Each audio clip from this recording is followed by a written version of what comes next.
இரவு ஜெபம். கர்த்தருக்கு ஸ்தோத்திரம். யோபு 5வது அதிகாரம் 12வது வசனம்.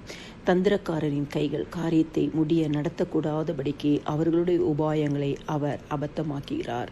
கர்த்தர் கொடுத்த நல்ல வார்த்தைகளுக்காய் கர்த்தருக்கு நன்றி செலுத்துவோம். கர்த்தர் செய்த எல்லா நன்மைகளுக்காய் நாங்கள் நன்றி செலுத்துகிறோம். அப்பா, அறிந்து அறியாமலும் செய்த எந்த ஒரு பாவமாக இருந்தாலும் இன்னும் ஒரு விஷயம் ரத்தத்தினால கழுவி பரிசுத்தப்படுத்துங்க. அதிகாலை எழும்பி பாடி மகிமைப்படுத்தி வேத வசனத்தை தியானிக்க எங்களுக்கு கிருபை கொடுங்க.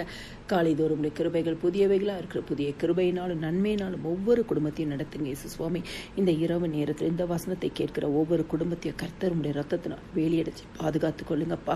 தந்திரக்காரன் கைகள் ஆண்டவரே, குடும்பங்களுக்கு விரோதமாக இருக்கிற எந்த கைகளாக இருந்தாலும் அவங்களுடைய காரியங்கள் நடக்க முடியாதபடிக்கு ஆண்டவரே நடந்து விடாதபடிக்கு கர்த்தர் அவர்களுடைய உபாயங்களை தந்திரங்களை எல்லாவற்றையும் அபத்தமாக்குங்க.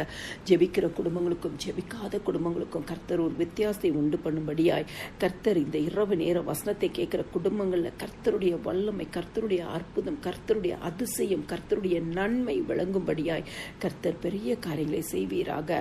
ஒவ்வொரு குடும்பத்தையும் ஆசீர்வதிங்கப்பா. நீங்க மாத்திரம் மகிமைப்படுங்க. எல்லா துதியும் கனமும் மகிமையும் சோத்திரமும் என் ஆண்டவராகிய இயேசு கிறிஸ்து ஒருவருக்கே செலுத்துகிறேன். ஆமேன்.